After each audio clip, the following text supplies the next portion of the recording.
Les résultats de l'élection présidentielle américaine sont donc tombés dans la journée. Le républicain Donald Trump a finalement devancé Kamala Harris en remportant plus de 270 grands électeurs. Il devient donc le 47e président des États-Unis. Alors, quelles vont être les premières conséquences de ce choix? On en parle avec notre invité du jour. Jérôme Danard, bonjour. Bonjour. Vous êtes donc le président national de l'association France-États-Unis. Vous vivez en Loir-et-Cher. Et vous allez donc analyser avec nous les conséquences de cette élection. D'abord, une réaction par rapport aux résultats du camp adverse. Cette élection, c'est un camouflet pour les démocrates. Oui, là, je pense qu'on peut dire que les démocrates ont réellement perdu. Ils ont perdu la Maison-Blanche, ils ont perdu le Sénat, ils risquent de perdre la Chambre des représentants. Quand on sait que la Cour suprême est acquise à Donald Trump, si la Chambre des représentants est acquise aux républicains, eh bien les républicains auront tout le pouvoir américain, le pouvoir politique, et donc ça promet. Quel impact va avoir l'élection de Donald Trump sur nos relations économiques ? Il y a de fortes chances qu'il taxe à nouveau les produits qui viennent de chez nous, on va dire. Ça, c'est clair. Le candidat Trump, en tout cas, a tout le temps dit dans ses discours tarif. Tarif, ça veut dire le droit de douane. Donc, il veut taxer toutes les importations. Et il l'a déjà fait lors de son mandat précédent. Il l'a déjà fait, donc il en est capable. Et donc, le président Trump est capable de dire, après le 20 janvier, il va falloir taxer les importations. En France, nous exportons beaucoup aux États-Unis.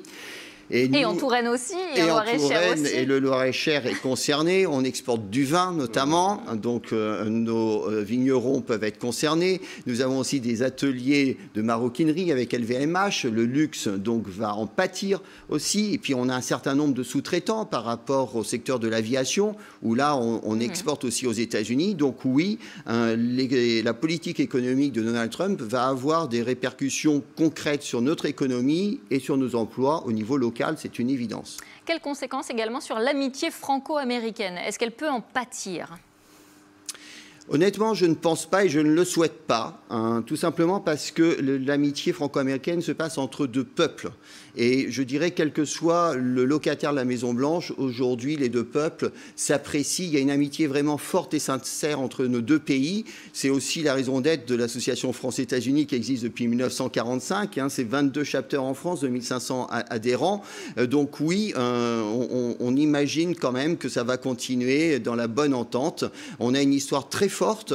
Il faut avoir à l'esprit qu'en 2026, ça va être le 250e anniversaire de la déclaration d'indépendance et que lors de la visite d'État d'Emmanuel Macron en 2022 à l'invitation du président Biden, ils ont signé des projets culturels pour faire la promotion de cette liberté, puisque les États-Unis, avec la Statue de la liberté éclairant le monde, eh bien, va être commémorée des deux côtés de l'Atlantique en 2026. Et donc, dans l'agenda diplomatique de Donald Trump, du président Trump, eh bien, ça sera bien inscrit. C'est déjà calé, ouais.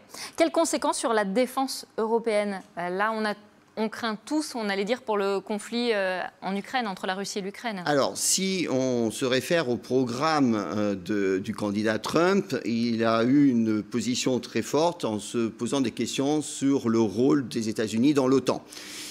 L'OTAN, c'est l'OTAN qui pilote la guerre en Ukraine. Si Donald Trump souhaite réellement se retirer, eh bien effectivement, ce qui se passe en Ukraine va littéralement être modifié. Ce qui risque de se passer, c'est un petit peu ce qu'on entend des deux côtés de l'Atlantique, c'est que Donald Trump souhaite des négociations. Donc ce qui risque de se passer, c'est que la Russie garde la Crimée et que le territoire ukrainien soit plus petit que celui d'aujourd'hui.